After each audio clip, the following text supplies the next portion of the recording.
Hello दोस्तों, मेरा नाम है सचिन नेगी। आज मैं आपको कक्षा 10 का प्रमेय 6.5 कराऊंगा। दोस्तों, इसी प्रमेय को हम भुजा कोण भुजा समरूपता प्रमेय भी कहते हैं। दोस्तों, इस प्रमेय के अनुसार यदि किसी त्रिभुज का एक कोण दूसरे त्रिभुज के एक कोण के बराबर हो एवं उन कोणों को अंतर्विष्ट करने वाली भुजाएं समानुपाती हो तो त्रिभुज समरूप होते हैं। यानी दोस्तों, ये हमसे कह रहा है यदि हमारे पास दो त्रिभुज हैं और इन दोनों त्रिभुजों का जो एक कोण है वह दूसरे वाले त्रिभुज के एक कोण के बराबर है और इन कोणों को अंतर्विष्ट यानी इन कोणों के अंतर्गत आने वाली भुजाएं, यानी ये वाले कोण के अंतर्गत ये दोनों भुजाएं आती है और ये वाले कोण के अंतर्गत दोस्तों ये दोनों भुजाएं आती है। अगर दोस्तों इन दोनों भुजाओं का जो है वह अनुपात बराबर है, इसलिए हम कह सकते हैं कि ये दोनों त्रिभुज समरूप होते हैं। दोस्तों, अब अगर हमें इसे सिद्ध करना है तो जो हमारी नंबर 1 हेडिंग आती है वो आती है दिया है।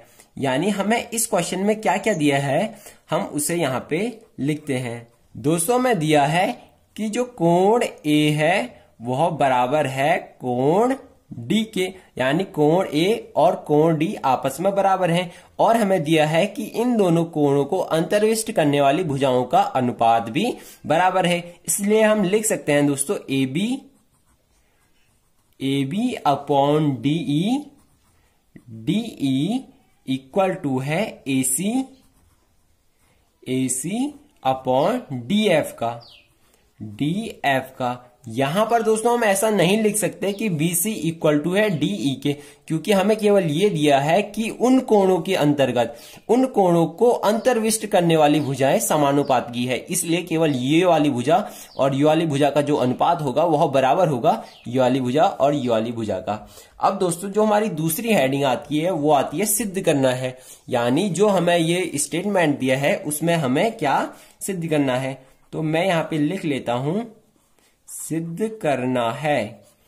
और हमें दोस्तों क्या सिद्ध करना है, तो दोस्तों हमें सिद्ध करना है त्रिभुज समरूप होते हैं। यानी हमने इन दोनों त्रिभुजों को समरूप सिद्ध करना है। तो हमने सिद्ध करना है त्रिभुज ABC समरूप है त्रिभुज DEF का। ये हमें दोस्तों सिद्ध करना है। अब दोस्तों हमारी जो तीसरी हेडिंग आती है दोस्तों वो आती है रचना की। और रचना की जरूरत क्यों पड़ी, तो मैं आपको बता दूं कि इसे सिद्ध करने के लिए हम दोनों चित्रों में जो भी फेरबदल करते हैं उसे हम रचना द्वारा लिखते हैं। तो दोस्तों मैं यहाँ पे रचना लिखता हूं, रचना। तो दोस्तों हम रचना में क्या करेंगे, तो हमने दोस्तों ऐसा करना है, जो हमारे पास बड़ा वाला त्रिभुज है हमने उस बड़े वाले त्रिभुज में एक बिंदु लेना है x और एक बिंदु लेना है y, और ये बिंदु इस प्रकार लेने हैं ताकि जो dx की लंबाई है वह AB के बराबर हो। यानी हमने यू वाली भुजा पर एक बिंदु लेना है और इस प्रकार लेना है ताकि dx की लंबाई AB के बराबर हो और जो dy की लंबाई है दोस्तों वह AC के बराबर हो। अब दोस्तों हमने ये दोनों बिंदु ले लिए हैं, अब हम इन दोनों बिंदुओं को मिला लेंगे। अब हम दोस्तों इस रचना में इसके बारे में ही लिखेंगे। तो हम दोस्तों मैं यहां पे लिखता हूं भुजा DE पर, जो हमारी भुजा DE पर हमने x बिंदु लिया, DE पर x बिंदु तथा DF पर y बिंदु इस प्रकार लिया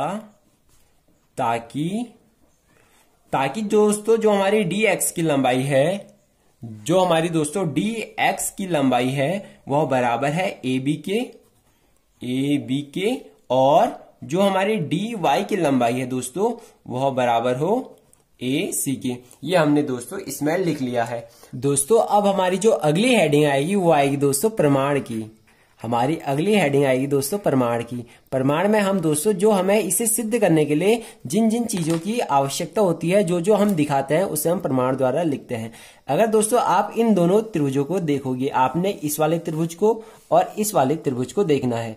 यानी आपने एक त्रिभुज ABC तथा आपने त्रिभुज DXY में देखना है, एक्स वाई में आपने केवल देखना है। अगर आप दोस्तों इन दोनों त्रिभुजों में देखते हो तो ए बी की लंबाई जो है दोस्तों वह डी एक्स के बराबर है, क्योंकि रचना में हमने इन दोनों को बराबर दिखा लिया है। और जो ए सी की लंबाई है दोस्तों, ए सी की जो लंबाई है दोस्तों वह डी वाई के बराबर है, डी वाई के बराबर है। और हमें दोस्तों दिया है, हमें साफ साफ दिया है कि कोण ए कोण डी के बराबर है, यानी ये वाला कोण इसके बराबर है। तो हम लिख लेंगे कोण ए इक्वल टू कोण डी।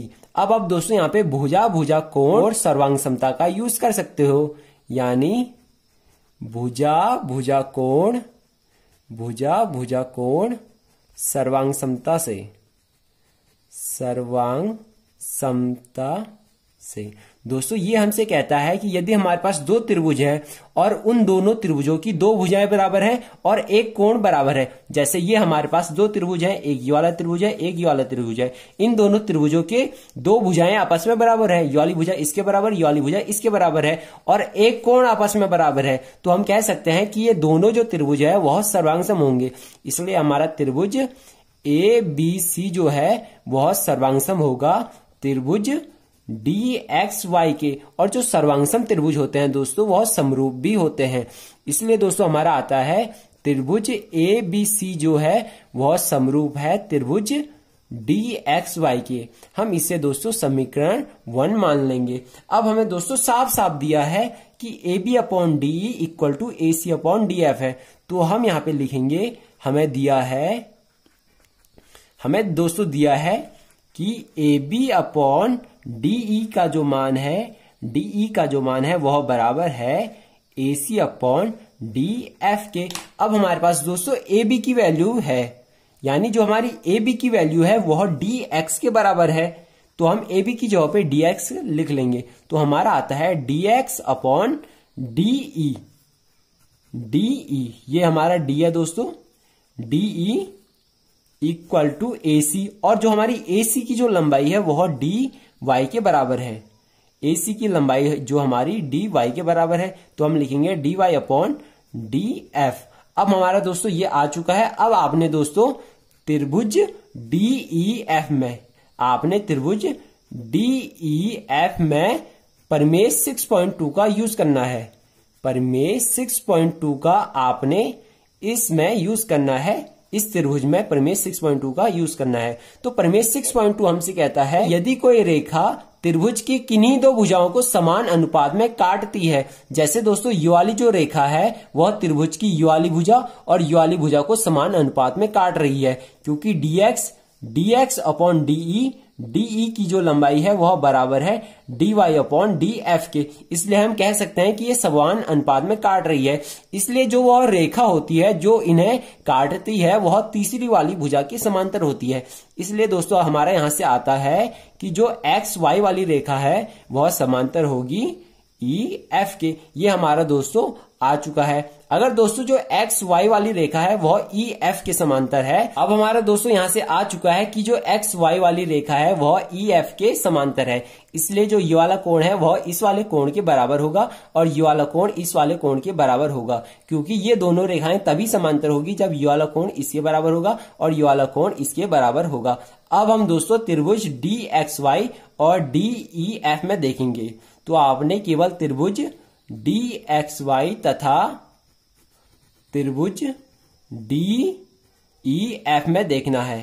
अगर दोस्तों आप इन दोनों त्रिभुजों में देखोगे तो कोण x जो है वह कोण E के बराबर है, यानी जितने डिग्री का कोण x है उतने ही डिग्री का कोण E भी है, और जितने डिग्री का कोण y है उतने ही डिग्री का कोण F भी है। और जो कोण D है यानी कोण D दोनों में एक जैसा है, तो हम कह सकते हैं कि कोण D दोनों में उभयनिष्ठ है, उभयनिष्ठ है। इसलिए दोस्तों हम यहाँ पे एंगल समरूपता का यूज करेंगे, समरूपता का यूज करेंगे। और ये हमसे कहता है कि यदि दो त्रिभुजों में, एक हमारे पास ये वाला त्रिभुज है, एक हमारे पास ये वाला त्रिभुज है, यदि दो त्रिभुजों में इनके संगत कोण बराबर हो, यानी ये वाला कोण इसके बराबर है, ये वाला कोण इसके बराबर है और ये वाला कोण दोनों में उभयनिष्ठ है, यदि दो त्रिभुजों में इनके संगत कोण बराबर है, इसलिए दोनों त्रिभुज जो हैं वह समरूप होते हैं। इसलिए दोस्तों हमारा आ चुका है कि जो डी एक्स वाई वाला त्रिभुज है वह समरूप है डी ई एफ वाले त्रिभुज के। इसलिए जो जो त्रिभुज DXY वाला है वह समरूप है त्रिभुज DEF वाले त्रिभुज के, DEF वाले त्रिभुज के समरूप है। अब हम दोस्तों इसे समीकरण 2 मान लेंगे। अगर दोस्तों आप समीकरण 1 और 2 को देखोगे तो त्रिभुज ABC समरूप है त्रिभुज DXY के, यानी त्रिभुज ABC समरूप है DXY के और DXY समरूप है DEF के। इसलिए दोस्तों हमारा आ चुका है कि जो त्रिभुज, हम यहां पे लिख सकते हैं समीकरण 1 और 2 से, समीकरण 1 व समीकरण 2 से, समीकरण 1 और समीकरण 2 से त्रिभुज ABC समरूप है DXY के और DXY समरूप है DEF के। इसलिए हमारा आता है कि जो त्रिभुज ABC है वह समरूप होगा त्रिभुज DEF के, DEF के, यानी ABC वाला त्रिभुज हमारा DEF के समरूप यहां से आ चुका है और यही हमने दोस्तों सिद्ध करना था और इसे हमने दोस्तों सिद्ध कर लिया है। अब हम दोस्तों क्वेश्चन को एक बार और देखेंगे कि आखिर हमने इस क्वेश्चन में किया क्या। वास्तव में दोस्तों ये क्वेश्चन जितना बड़ा आपको दिख रहा है ये क्वेश्चन उतना बड़ा नहीं है। तो दोस्तों हमें दिया है कि हमारे पास 2 त्रिभुज है, इनके एक के कोण बराबर है और इनके जो कोणों के अंतर्गत आने वाली भुजाएं हैं वह समान अनुपात में है। अब हमने सिद्ध करना है कि ये दोनों त्रिभुज जो हैं वह समरूप हैं। अब हमने दोस्तों एक ऐसी रचना बनाई, हमने DE वाली भुजा पर एक बिंदु X लिया और X इस प्रकार लिया ताकि DX की लंबाई AB के बराबर हो और हमने DF वाली भुजा पर एक बिंदु Y लिया और इस प्रकार Y बिंदु लिया ताकि DY की लंबाई AC के बराबर हो। अब हमने दोस्तों प्रमाण में लिखा कि त्रिभुज ABC और DXY में, ये वाले त्रिभुज में और ये वाले त्रिभुज में, ये वाली भुजा इस वाली भुजा के बराबर है और ये वाली भुजा इस वाली भुजा के बराबर है और हमारा एक के कोण भी बराबर है। तो हमने भुजा कोण का यूज किया, इसलिए दोस्तों ये दोनों त्रिभुज हमारे सर्वांगसम आए और सर्वांगसम त्रिभुज दोस्तों समरूप भी होते हैं, इसलिए ये वाला त्रिभुज इसके समरूप है। अब हमें दोस्तों दिया है AB/DE की वैल्यू AC/DF के बराबर है और AB का मान हमारे पास साफ साफ दिया है कि AB हमारी DX के बराबर है, यानी हमारी AB DX के बराबर है। तो हमने AB की जगह पे DX लिख लिया और हमने AC की जगह पे हमने DY लिख लिया, यानी हमारी AB की वैल्यू DX है और AC की वैल्यू हमारी DY है। इसलिए हमने AB की जगह पे DX लिखा और AC की जगह पे DY लिखा। अब हमने यहाँ पे प्रमेय 6.2 का यूज किया और ये हमसे कहता है यदि कोई रेखा त्रिभुज की किन्हीं 2 भुजाओं को समान अनुपात में काटती है, जैसे ये वाली रेखा इस वाली भुजा को और इस वाली भुजा को समान अनुपात में काट रही है, इसलिए वह रेखा त्रिभुज की तीसरी भुजा के समांतर होगी। इसलिए हमारा आ चुका है कि जो XY वाली रेखा है वह समांतर है EF वाली रेखा के। अब हमने दोस्तों एक ये वाले त्रिभुज में और एक बड़े वाले त्रिभुज में देखा, तो जो X वाला कोण है वह E वाले कोण के बराबर है और जो Y वाला कोण है दोस्तों वह F वाले कोण के बराबर है और D वाला कोण दोस्तों दोनों में उभयनिष्ठ है। इसलिए हमने एंगल समरूपता का यहाँ पे यूज किया। इसलिए दोस्तों हमारा आता है कि जो त्रिभुज DXY वाला त्रिभुज है वह समरूप है DEF वाले त्रिभुज के, यानी जो छोटा वाला त्रिभुज है वह बड़े वाले त्रिभुज के हमारे समरूप आ चुका है। अब हम दोस्तों इसे समीकरण 2 मान लेंगे। अगर आप दोस्तों समीकरण 1 और 2 को देखोगे तो ABC समरूप है DXY के, यानी जो ABC वाला त्रिभुज है वह DXY वाले त्रिभुज के समरूप है और DXY वाला त्रिभुज DEF वाले त्रिभुज के समरूप है। इसलिए ABC वाला त्रिभुज DEF वाले त्रिभुज के भी समरूप होगा। इसलिए दोस्तों हमारा समीकरण 1 और 2 से आ चुका है कि जो ABC वाला त्रिभुज है वह DEF वाले त्रिभुज के समरूप है। आशा करता हूं दोस्तों कि ये वीडियो आपको बहुत ज्यादा अच्छी लगी होगी। अगर ये वीडियो आपको थोड़ी सी भी अच्छी लगी हो तो प्लीज इस वीडियो को लाइक कर दें और कमेंट बॉक्स में बताएं कि आपको यह वीडियो कैसी लगी। हमें आपके कमेंट का इंतजार होगा। ऐसे ही और वीडियो पाने के लिए चैनल को सब्सक्राइब जरूर करें। Thank you, have a nice day.